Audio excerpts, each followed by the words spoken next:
Spoutnik France. Autre édition. Identification. S'inscrire. Déconnexion. 14h27. 21 juin 2018. Accueil, match et résultats. Actualité du mondial 2018. Kaliningrad, Kazan, Moscou, Nijni Novgorod, Rostov-sur-le-Don, Saint-Pétersbourg, Samara, Charansk, Sotchi, Volgograd, Ekaterinbourg. Multimédia. Opinion. Coupe du monde de football 2018. Aucune info sur les hooligans russes.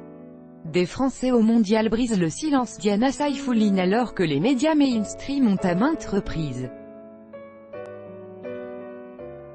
évoqué des hooligans russes censés agresser et voire mutiler les supporters étrangers au mondial en Russie, nous avons interrogé des Français venus à la Coupe du Monde afin de savoir s'ils se sentaient menacés ou en danger.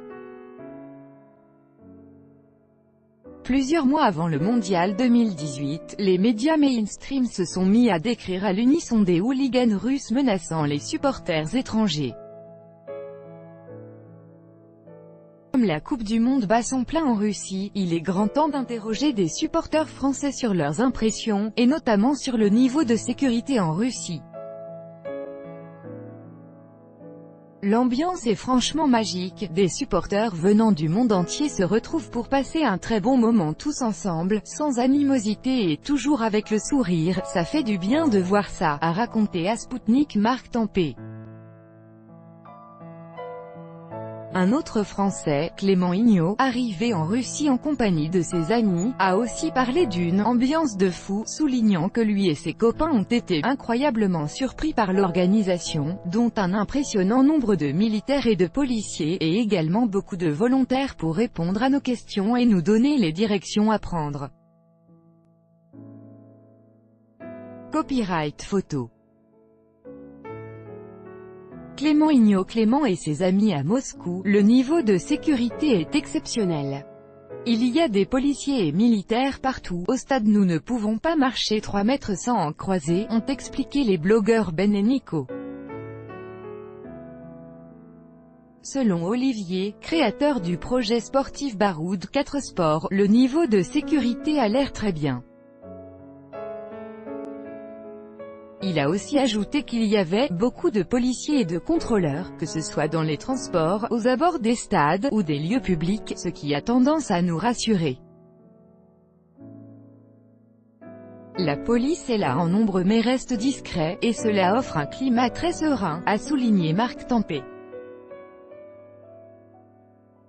Certes, un impressionnant effectif de policiers et de volontaires a été mis en place partout en Russie afin d'assurer la sécurité et le confort des milliers d'étrangers, la plupart ne parlant pas le russe et étant pour la première fois dans le pays. Mais où sont donc les redoutables hooligans russes, rendus si célèbres par les médias mainstream?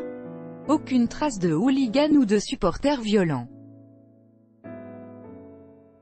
Au contraire, de nombreux Russes prennent des photos avec nous. Jamais pour le moment, depuis une semaine, nous nous sommes sentis en insécurité, a dit Olivier. Je n'ai rencontré aucun hooligan ou supporter agressif.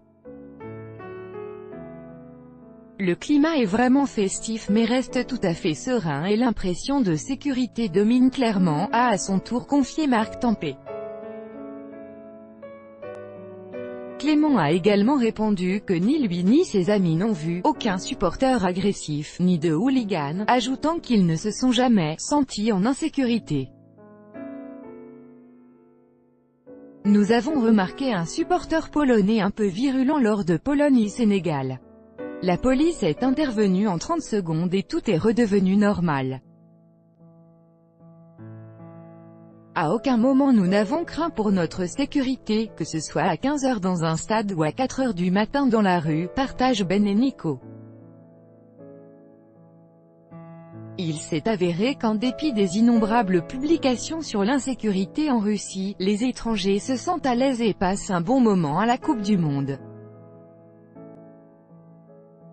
La seule chose qui étonne les fans venus d'autres pays sont les rumeurs relatées par les médias mainstream au sujet du mondial et de la Russie. C'est très loin de ce que l'on peut voir dans les médias français et notamment la télé. Avant la Coupe du Monde, on avait l'impression que l'on partait dans un pays qui était en guerre, dans un endroit très dangereux et qu'il fallait faire attention à tout, mais en fait les Russes sont même beaucoup plus ouverts que les Français, a conclu Nico. Copyright photo. Marc Tempes, Marc et Victoria à Kazan.